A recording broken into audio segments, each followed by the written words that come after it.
Il vous est sûrement arrivé de croiser quelqu'un qui semble ne pas avoir de bonnes intentions, une personne qui vous met mal à l'aise ou qui semble toujours avoir une arrière-pensée. Dans cet article, nous allons examiner 11 signes évidents indiquant qu'une personne malveillante se trouve à vos côtés, le tout basé sur les enseignements du stoïcisme. Avant de commencer, rappelons cette phrase de Sénèque: « La vie n'est pas courte, mais nous la raccourcissons. Ce n'est pas le temps qui nous manque, mais nous le gaspillons. » Cette réflexion nous invite à être attentifs aux personnes avec qui nous partageons notre temps et notre énergie. Identifier les individus malveillants autour de nous permet de préserver notre concentration sur ce qui est réellement important et d'éviter les conflits inutiles. Le premier signe, la déloyauté. Le premier signe révélateur d'une personne malveillante est la déloyauté. Nous avons tous vécu la trahison à un moment donné de notre vie, un ami qui nous tourne le dos, un collègue qui nous sabote, ou encore un partenaire qui nous trompe. La déloyauté est l'une des formes les plus douloureuses de la malveillance, car elle détruit la confiance et le sentiment de sécurité dans nos relations. Le stoïcisme valorise profondément la loyauté et l'intégrité. Marc Aurèle disait « Reste fidèle à toi-même et ne te laisse détourner par rien ». Pourquoi est-il crucial d'identifier la déloyauté? Parce qu'une personne déloyale peut causer d'importants dommages émotionnels et briser la cohésion d'un groupe ou d'une relation. Du point de vue stoïcien, la loyauté est une vertu essentielle que nous devons cultiver. Épictète affirmait « Veille avant tout à ne blesser personne par tes paroles ni à nuire à autrui par tes actes ». Pour faire face à la déloyauté, nous devons avant tout accepter que nous ne pouvons pas contrôler les actions des autres, mais seulement notre réaction face à elles. Si quelqu'un nous trahit, sa déloyauté reflète son propre caractère et non le nôtre. Il est aussi important de se protéger émotionnellement en établissant des limites claires et en s'éloignant de ceux qui ne méritent pas notre confiance.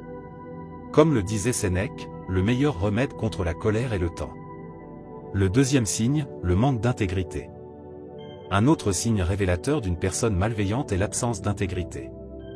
Une personne sans intégrité ne suit pas un code moral cohérent et est prête à trahir ses propres valeurs lorsque cela l'arrange. Le stoïcisme nous enseigne que la cohérence et l'honnêteté sont essentielles pour mener une vie vertueuse. Pour éviter d'être influencés par des personnes dépourvues d'intégrité, nous devons nous-mêmes être des exemples de droiture et fixer des limites claires. Nous ne devons pas laisser leur absence de principe affecter notre comportement ou nos décisions. Le troisième signe, le manque de maîtrise de soi. Nous avons tous rencontré quelqu'un incapable de contrôler ses impulsions, qu'il s'agisse de colère, de cupidité ou de tout autre comportement destructeur. L'absence de maîtrise de soi est dangereuse et nuisible, tant pour la personne concernée que pour son entourage. Les stoïciens croyaient fermement en l'importance du contrôle de soi. Épictète disait « Nul n'est libre s'il n'est pas maître de lui-même ». Une personne qui ne contrôle pas ses émotions est imprévisible et peut générer des tensions et des conflits. Pour gérer ce type d'individu, il est essentiel d'établir des limites et de faire preuve de patience, sans pour autant excuser un comportement nuisible. Comme l'enseignait Sénèque, la colère, si elle n'est pas contenue, est souvent plus nuisible pour nous que l'injure qui l'a provoquée. Le quatrième signe, la critique destructrice. Certaines personnes ne voient que le négatif et passent leur temps à souligner les défauts des autres sans chercher à les aider. Ce type de critique n'a rien de constructif, il est simplement nocif. Le stoïcisme nous enseigne à ne pas nous laisser affecter par des jugements négatifs infondés. Épictète disait, si quelqu'un dit du mal de toi, ne te mets pas en colère. Réfléchis plutôt à la véracité de ses propos. S'ils sont vrais, corrige-toi, s'ils ne le sont pas, ris-en. Pour faire face aux personnes qui pratiquent la critique destructrice, il est essentiel d'évaluer la pertinence de leurs remarques et de ne pas les laisser impacter notre estime de soi. Il est également important de s'entourer de personnes bienveillantes qui nous encouragent plutôt que de nous tirer vers le bas. Le cinquième signe, l'égoïsme. Le cinquième signe de notre liste est l'égoïsme. Nous avons tous connu quelqu'un qui place toujours ses propres intérêts au-dessus de ceux des autres, sans se soucier des conséquences. Le stoïcisme valorise la communauté et l'interconnexion entre les individus. Marc Aurèle affirmait, « Ce qui n'est pas bon pour la ruche ne l'est pas non plus pour l'abeille ». Une personne égoïste ne cherche qu'à obtenir des bénéfices sans jamais donner en retour, ce qui crée des relations déséquilibrées et émotionnellement épuisantes. Pour se protéger de ces individus, il est essentiel de reconnaître ces schémas et d'établir des limites claires. Ne laissons pas l'égoïsme des autres nous impacter. Comme le disait Sénèque, nul n'est plus heureux que celui qui est pleinement convaincu qu'il fait le bien. Le sixième signe, l'arrogance. Nous avons tous rencontré quelqu'un qui se croit supérieur aux autres, qui pense que ses opinions sont les seules valables et qui méprise ceux qui l'entourent. L'arrogance est un trait que les stoïciens méprisaient profondément, car il va à l'encontre de l'humilité et de la sagesse. Épictète nous a enseigné. Il est impossible pour un homme d'apprendre ce qu'il croit déjà savoir. Cette citation souligne l'importance de l'humilité et de la volonté d'apprendre. Une personne arrogante, au contraire, pense tout savoir et n'est pas ouverte aux nouvelles idées ou perspectives. Pourquoi est-il crucial d'identifier l'arrogance?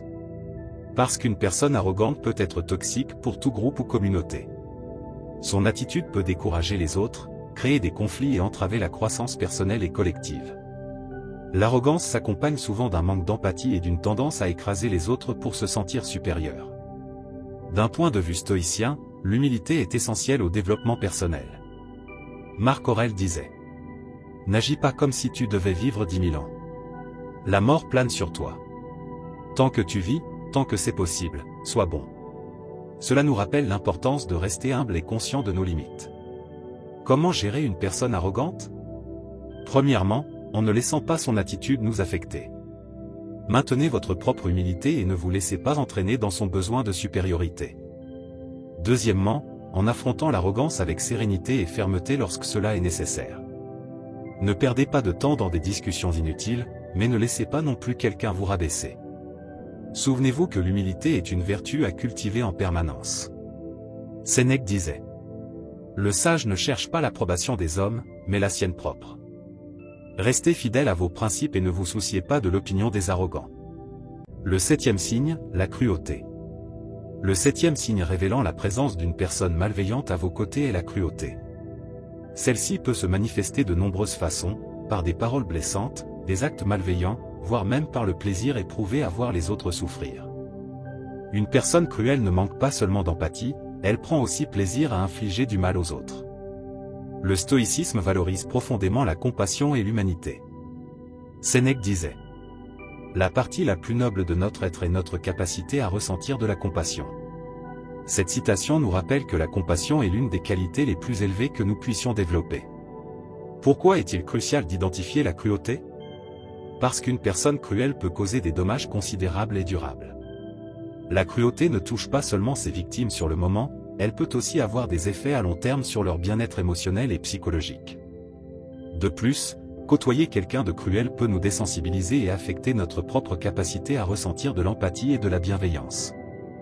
D'un point de vue stoïcien, nous devons nous efforcer de vivre avec compassion et gentillesse, même face à la cruauté. Marc Aurèle nous enseignait: « La meilleure vengeance est d'être différent de ceux qui nous ont fait du mal. » Cela signifie que nous devons préserver notre intégrité et ne pas laisser la cruauté des autres nous transformer en personnes cruelles. Comment gérer une personne cruelle? Premièrement, en nous protégeant nous-mêmes et les autres. Si quelqu'un dans votre entourage agit avec cruauté, il est essentiel d'établir des limites claires et de s'éloigner lorsque cela est nécessaire. Ne laissez pas son comportement vous affecter négativement. Deuxièmement, en répondant par la compassion. Ne tombez pas dans le piège de la cruauté en retour. Au contraire, conservez votre dignité et prouvez que la bonté est plus puissante. Le 8e signe, l'envie. Le 8e signe indiquant la présence d'une personne malveillante à vos côtés est l'envie. L'envie est un sentiment insidieux qui surgit lorsque quelqu'un désire ce que vous avez et en ressent du ressentiment face à votre succès ou votre bonheur. Une personne envieuse peut tenter de vous saboter, de parler dans votre dos ou même de nuire à vos efforts pour se sentir mieux dans sa propre peau. Les stoïciens nous enseignent à nous concentrer sur notre propre chemin et à ne pas nous comparer aux autres. Épictète disait: « Ne cherche pas à ce que les choses arrivent comme tu le veux, mais veux qu'elles arrivent comme elles arrivent, et tu seras en paix. » Cette citation nous invite à accepter ce que nous avons et à ne pas envier ce que possèdent les autres. Pourquoi est-il crucial d'identifier l'envie? Parce qu'elle est destructrice autant pour l'envieux que pour l'envoyé. Une personne envieuse vit dans un état constant d'insatisfaction et de ressentiment, ce qui peut mener à des comportements nuisibles et toxiques. De plus, être la cible de l'envie de quelqu'un peut être épuisant et stressant. D'un point de vue stoïcien, l'envie est un signe de faiblesse et d'ignorance. Sénèque disait: « L'envie est une perte de temps. Elle nous éloigne de la vertu et de la tranquillité, et nous devons nous efforcer de l'éliminer de nos vies. » Comment gérer l'envie des autres? Premièrement, en comprenant que l'envie des autres n'a rien à voir avec nous, mais tout à voir avec leurs propres insécurités et désirs inassouvis. Ne prenez pas leur jalousie comme quelque chose de personnel. Deuxièmement, en maintenant notre calme et notre perspective. Ne laissez pas l'envie des autres vous affecter ou vous faire douter de vous-même. Si vous êtes la cible de la jalousie, adoptez une attitude de compassion et de compréhension, tout en restant ferme. Ne laissez pas l'envie des autres vous décourager ou vous détourner de votre propre chemin. Marc Aurèle nous rappelait: ne perds pas ton temps à discuter de ce qu'est un homme bon. Sois un. Faisons face à l'envie par nos actions et nos vertus, et non par la confrontation. Le 9e signe, l'hypocrisie. Le 9e signe révélant la présence d'une personne malveillante est l'hypocrisie. Nous connaissons tous quelqu'un qui prêche une chose mais en fait une autre, qui impose des standards aux autres sans les respecter lui-même. L'hypocrisie est particulièrement nocive car elle mine la confiance et l'intégrité dans les relations et les communautés. Les stoïciens valorisaient la cohérence entre les paroles et les actes. Marc Aurèle disait: un homme doit rester droit, non être redressé. Cette citation souligne l'importance de vivre selon nos principes et d'être authentique dans nos actions. Pourquoi est-il si important de reconnaître l'hypocrisie? Parce qu'une personne hypocrite n'est pas digne de confiance. Si quelqu'un prêche l'honnêteté mais agit avec tromperie, ou parle de compassion tout en traitant les autres avec cruauté, cela révèle un manque de boussole morale solide. Cette incohérence peut semer la confusion et la méfiance. D'un point de vue stoïcien, l'authenticité et la cohérence sont fondamentales pour mener une vie vertueuse. Sénèque disait: le vrai bonheur, c'est de jouir du présent sans une dépendance anxieuse au futur. Vivre avec authenticité nous permet de profiter du présent et de préserver notre paix intérieure. Comment appliquer cette sagesse dans notre vie quotidienne? Premièrement, en étant attentif à notre propre cohérence. Assurons-nous que nos actes reflètent nos valeurs et nos principes. Deuxièmement, en observant attentivement les autres. Si nous remarquons qu'une personne est systématiquement hypocrite, nous devons être prudents dans nos interactions avec elle. Lorsqu'on est confronté à des hypocrites, il est essentiel de conserver notre intégrité. Nous ne devons pas nous laisser influencer par leur double discours ni adopter leur comportement. Marc Aurèle nous conseillait: la meilleure façon de se venger d'un ennemi est de ne pas lui ressembler. Restons cohérents et fidèles à nos valeurs, même lorsque les autres ne le sont pas. Le 10e signe, le besoin de contrôler. Le 10e signe indiquant la présence d'une personne malveillante est son besoin excessif de contrôle. Nous avons tous rencontré quelqu'un qui veut toujours avoir le dernier mot, prendre toutes les décisions et gérer chaque situation à sa manière. Ces personnes peuvent être autoritaires et dominantes, et leur besoin de contrôle peut étouffer ceux qui les entourent. Le stoïcisme nous enseigne l'importance de la liberté personnelle et de l'autodétermination. Épictète disait: la liberté est le seul but digne d'une vie rationnelle. Ce principe nous rappelle que nous devons être libres dans nos pensées et nos actions, sans permettre à autrui de nous dominer. Pourquoi le besoin de contrôle est-il un signe de malveillance? Parce que lorsqu'une personne cherche à contrôler les autres, elle ne respecte ni leur autonomie ni leur dignité. Elle perçoit les autres comme des moyens pour parvenir à ses propres fins, et non comme des individus ayant leurs propres droits et désirs. Ce comportement peut créer une dynamique toxique où la personne manipulatrice use de coercition pour obtenir ce qu'elle veut. Pour les stoïciens, la véritable force réside dans la maîtrise de soi, et non dans le contrôle des autres.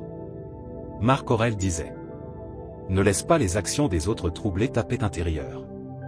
Cette citation souligne l'importance de préserver notre intégrité et de ne pas céder aux exigences de ceux qui cherchent à nous contrôler. Comment appliquer cette sagesse dans notre vie? Premièrement, en identifiant les comportements manipulateurs. Le contrôle peut se manifester par des ordres directs, du chantage émotionnel ou une manipulation subtile. Deuxièmement, en établissant des limites claires.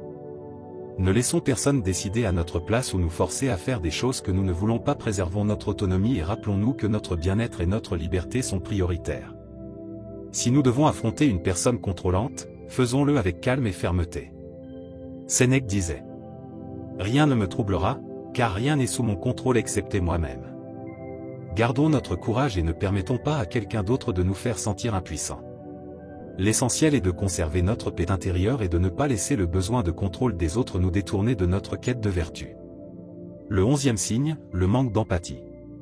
Le 11e signe indiquant qu'une personne malveillante se trouve à vos côtés est le manque d'empathie. Nous connaissons tous quelqu'un qui semble tout simplement indifférent aux sentiments ou aux besoins des autres. Cette personne peut se montrer froide, détachée, voire cruelle dans ses interactions. Le manque d'empathie est un trait que les stoïciens considéraient comme particulièrement dangereux, car il nous déconnecte de notre humanité commune et de la vertu. Marc Aurèle, l'un des plus grands empereurs et philosophes stoïciens, a dit : l'objectif de la vie n'est pas d'être du côté de la majorité, mais d'éviter de se retrouver parmi les insensés. Cette citation nous rappelle l'importance de préserver notre intégrité et notre compassion, même lorsque ceux qui nous entourent n'en font pas preuve. Une personne dépourvue d'empathie est entièrement centrée sur elle-même et incapable de voir au-delà de ses propres intérêts et désirs. Pourquoi est-il crucial de reconnaître l'absence d'empathie ? Parce que l'empathie est ce qui nous permet de nous connecter aux autres, de comprendre leurs perspectives et d'agir avec bienveillance. Une personne qui en manque peut causer de profonds dommages émotionnels, car elle ne prend pas en compte l'impact de ses actions sur autrui. Cela n'affecte pas seulement nos relations personnelles, mais peut également créer un climat de méfiance et d'hostilité. D'un point de vue stoïcien, nous devons nous efforcer de cultiver l'empathie et la compassion dans nos vies. Épictète nous a enseigné à nous reconnaître dans les autres et à traiter chacun avec le respect et la dignité qu'il mérite. Si vous êtes confronté à une personne qui manifeste un manque évident d'empathie, il est essentiel de protéger votre bien-être émotionnel. Gardez une distance saine et ne laissez pas son indifférence vous atteindre profondément. Rappelez-vous qu'en tant que stoïcien, votre objectif est de vivre en accord avec la vertu et la raison. Sénèque a dit : ce n'est pas parce que les choses sont difficiles que nous n'osons pas, c'est parce que nous n'osons pas qu'elles sont difficiles. Cela signifie que nous devons contrôler nos réactions et ne pas laisser le manque d'empathie des autres nous détourner de notre chemin. Si vous êtes confronté à une personne insensible, répondez avec compréhension et fermeté, sans vous laisser emporter par son indifférence.